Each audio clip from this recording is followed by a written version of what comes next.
हमारे धर्म ग्रंथों में लिखा है, जिस वक्त आप चारों तरफ से समस्याओं से घिर जाओ तो समझ लेना आपके जीवन का सबसे बड़ा परिवर्तन होने वाला है। नमस्कार, मैं हूं कमल श्रीमाली। आप सभी का बहुत बहुत स्वागत आपके अपने चैनल में। और हमारे जीवन को सबसे अधिक प्रभावित करने वाले बृहस्पति के कर्क राशि में वक्री काल अर्थात 120 दिन के इस विशेष विश्लेषण के एपिसोड में, यह एपिसोड आपकी राशि नाम राशि अर्थात मून साइन पर आधारित है। जीवन के महत्वपूर्ण विषयों पर बृहस्पति देव का अधिकार है, जैसे शिक्षा, विवाह, संतान, धर्म, धन, परोपकार। जीवन के इन पक्षों से संतुष्ट व्यक्ति निस्संदेह भाग्यशाली होता है, भाग्यशाली माना जाता है। एक महत्वपूर्ण ग्रंथ के श्लोक में वर्णित है कि ब्रह्मा जी ने कष्ट और दुख के भवसागर को पार करने के लिए बृहस्पति और शुक्र नामक दो चप्पू बनाए, और इनकी सहायता से व्यक्ति दोष रूपी समुद्र को पार करके दूसरे किनारे पहुंच सकता है, जहां शुभ कर्म है। अतः सात्विक गुणों के प्रदाता बृहस्पति देव ही हैं। गुरु यानी बृहस्पति पिछले जन्मों के कर्म, धर्म, दर्शन, ज्ञान और संतानों से संबंधित विषयों के संतुलन का रिप्रेजेंटेशन करते हैं, प्रतिनिधित्व करते हैं। यह शिक्षा और ज्ञान के प्रसार से संबंधित है। जिनकी कुंडली में बृहस्पति उच्च राशि के होते हैं, वे मनुष्य जीवन की प्रगति के साथ साथ कुछ मोटे, वसायुक्त अर्थात जिसे ओबेसिटी के मरीज बोलते हैं, वैसे होते चले जाते हैं, किंतु उनका साम्राज्य और समृद्धि बढ़ती चली जाती है। मधुमेह अर्थात डायबिटीज का सीधा संबंध कुंडली में बृहस्पति से माना जाता है। पारंपरिक हिंदू ज्योतिष के अनुसार बृहस्पति की पूजा आराधना पेट को प्रभावित करने वाली बीमारियों से छुटकारा दिला सकती है, राहत दिला सकती है तथा पापों का नाश कर सकती है। कर्क राशि में बृहस्पति उच्च के तो मकर राशि में बृहस्पति नीच राशि के माने जाते हैं। गुरु ग्रह धनु और मीन राशि के स्वामी है। सूर्य, चंद्रमा और मंगल के साथ में इनकी मित्रता है, तो शुक्र और बुध के साथ में ये शत्रुवत संबंध रखते हैं। राहु, केतु और शनि के साथ में इनका संबंध न्यूट्रल है, तटस्थ है। वैदिक ज्योतिष के अनुसार व्यक्ति के जीवन में विभिन्न क्षेत्रों का रिप्रेजेंटेशन, विभिन्न क्षेत्रों का प्रतिनिधित्व 12 भाव करते हैं, और ग्रहों की चाल और स्थिति को गोचर के रूप में जाना जाता है। ज्योतिषीय मतानुसार बृहस्पति अपने राशि से 5वें, 7वें और 9वें भाव के समय जिन भावों की ओर दृष्टिपात करते हैं, जिन भावों पर दृष्टिपात करते हैं अथवा दृष्टि देते हैं, उन पर अमृत तुल्य कृपा प्रदान करते हैं, जिससे आपके जीवन में सुख, समृद्धि और शुभता का आगमन होता है। अब यही देवगुरु बृहस्पति 11 नवंबर 2025 को रात 10:11 पर कर्क राशि में वक्री होंगे, और वक्र गति से चलते हुए 5 दिसंबर 2025 को मिथुन राशि में प्रवेश कर जाएंगे, और 11 मार्च 2026 को प्रातः 8:58 पर पुनः मिथुन राशि में 120 दिन के बाद में मार्गी होंगे।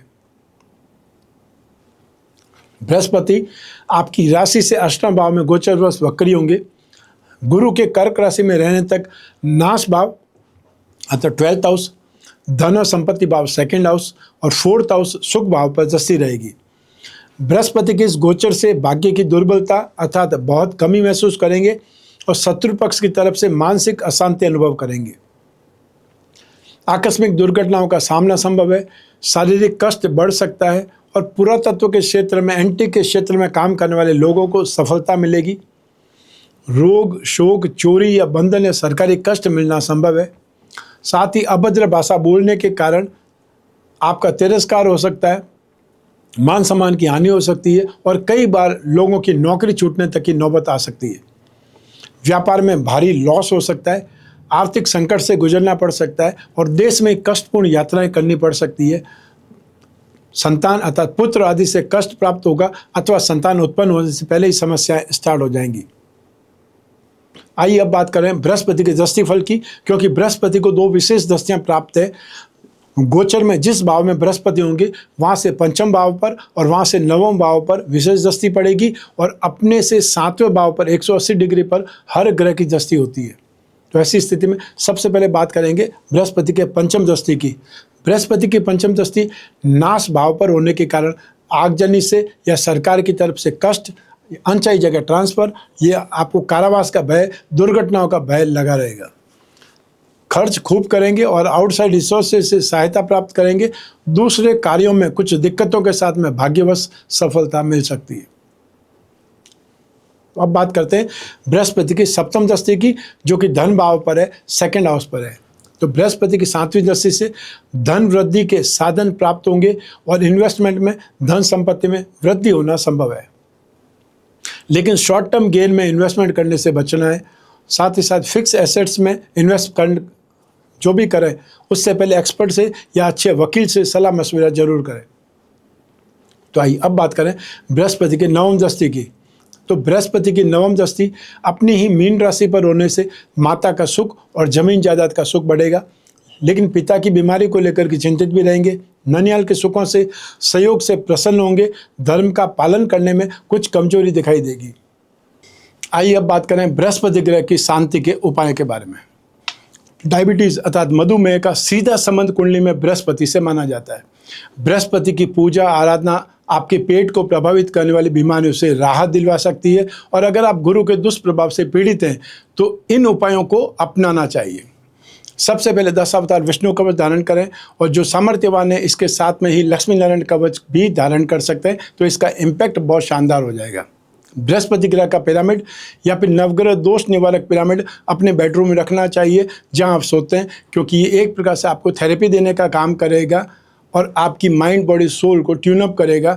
अर्थात आप अपने जीवन में सफलता के लिए जो संतुष्टि चाहते हैं अपने घर में वो आपको मिलेगी। विष्णु प्रतिमा घर की पूजा में स्थापित करते नित्य उस पर अभिषेक करें, और अभिषेक करते समय ओम नमो भगवते वासुदेवाय इस मंत्र का मन ही मन उच्चारण करते रहें। गुरुवार के दिन अर्थात थर्सडे के दिन गुड़, केला, चने की दाल, कोई भी पीली वस्तु आप दान कर सकते हैं जो आपकी पॉकेट अलाउ करे, और दान हमेशा जरूरतमंद को किया जाता है। आप खुद पूजा पाठ कर सकते हैं, तो आपको पुरुष सूक्त या विष्णु सहस्त्र नाम का पाठ करना चाहिए, और या फिर बृहस्पति के एकाक्षरी बीज मंत्र ओम ब्रह्म बृहस्पते नमः इस मंत्र का जाप करना चाहिए। तो ये था कर्क राशि में बृहस्पति के वक्री काल का एपिसोड। 120 दिन तक बृहस्पति वक्री रहेंगे, उसका इम्पैक्ट आपकी राशि पर क्या पड़ेगा, और ये आपकी जन्म कुंडली में से एक ग्रह चंद्रमा को आधार बना करके मैंने आपको बतलाया है। आप चाहें तो अपनी जन्म कुंडली के संदर्भ में इस गोचर फल को सटीकता से जान सकते हैं, क्योंकि जन्म कुंडली आपकी अपनी है और आपकी अपनी बर्थ डिटेल से ही बन सकती है। लेकिन जब जीवन में समस्याएं ज़्यादा हो, भविष्य में झांकना हो, कोई बहुत बड़ा डिसीजन लेना हो, तो अपनी कुंडली का विश्लेषण करवाना चाहिए। समय समय पर करवाना चाहिए, 1 वर्ष में 1 बार जरूर करवाना चाहिए, जिससे आने वाले समय की झलक आपको मिल जाए। यदि आने वाला समय पॉजिटिव है तो आप दिल खोल करके काम करेंगे, कॉन्फिडेंस के साथ में काम करेंगे, और साथ में उसमें इन्वेस्टमेंट भी करेंगे और थोड़ा सी डेयरिंग भी करेंगे या थोड़ी बहुत रिस्क भी लेंगे, तो उसका इम्पैक्ट आपको बहुत ज़्यादा प्रॉफिट के रूप में दिखाई देगा। और यदि आने वाला समय नेगेटिव है तो हम जितना बच सकते हैं, जितना नुकसान से बच सकते हैं, वो अलर्टनेस से आप अपना नुकसान कम कर सकते हैं, वो भी आपकी जीत है। तो अपनी कुंडली विश्लेषण की जिज्ञासा जब भी हो, स्क्रीन पर दिए नंबर पर संपर्क करके अपॉइंटमेंट फिक्स करना है। वो अपॉइंटमेंट चाहे टेलीफोनिक कंसल्टेंसी का हो या वीडियो कॉन्फ्रेंसिंग का हो सकता है। ये आपके ऊपर डिपेंड करता है कि आप कैसे आसानी से बात करना चाहते हैं, कौन सा मोड आपको सफल लगता है या अच्छा लगता है। आप में से वे लोग जो विदेश में रहते हैं या आप कोई भी शहर, कोई भी देश में रहते हो, अपने कन्वीनियंट टाइम पर आप कुंडली विश्लेषण करा सकते हैं। सिर्फ उसके लिए अपॉइंटमेंट फिक्स करना है या व्हाट्सएप नंबर पर मैसेज डालना है। हमारे टीम मेंबर आपसे संपर्क करेंगे, आपको अपॉइंटमेंट फिक्स करने से लगा करके बात कराने तक जिम्मेदार बने रहेंगे। आप जो भी पूछना चाहते हैं उसकी लिस्ट बना लें, और आप और मैं ही बात करेंगे, बीच में तीसरा कोई भी नहीं होगा। ऐसी स्थिति में आप जो पूछना चाहते हैं, जो डिस्कस करना चाहते हैं, वो प्रॉब्लम कितनी भी बड़ी हो सकती है, वो प्रॉब्लम कितनी भी पर्सनल हो सकती है, उस पर डिस्कस किया जा सकता है और उस पर ढूंढ करके उपाय निकाले जा सकते हैं। उपाय लिखित में आपको मिलेंगे आपके घर बैठे हुए, अर्थात आपको सिर्फ और सिर्फ अपॉइंटमेंट फिक्स करना है, बातचीत करनी है, और उसके बाद में जो भी स्थिति है, जो भी मुझे आपको समझाना है, वो सारे उपाय आपको एक प्रकार से लिखित में मिलेंगे, व्हाट्सएप के माध्यम से या ईमेल के माध्यम से, जो भी संचार माध्यम आपको पसंद हो। मैं हमेशा कामना करता हूं कि आप स्वस्थ रहें, प्रसन्न रहें, सुरक्षित रहें, अपना और अपने परिवार का बहुत बहुत ख्याल रखें।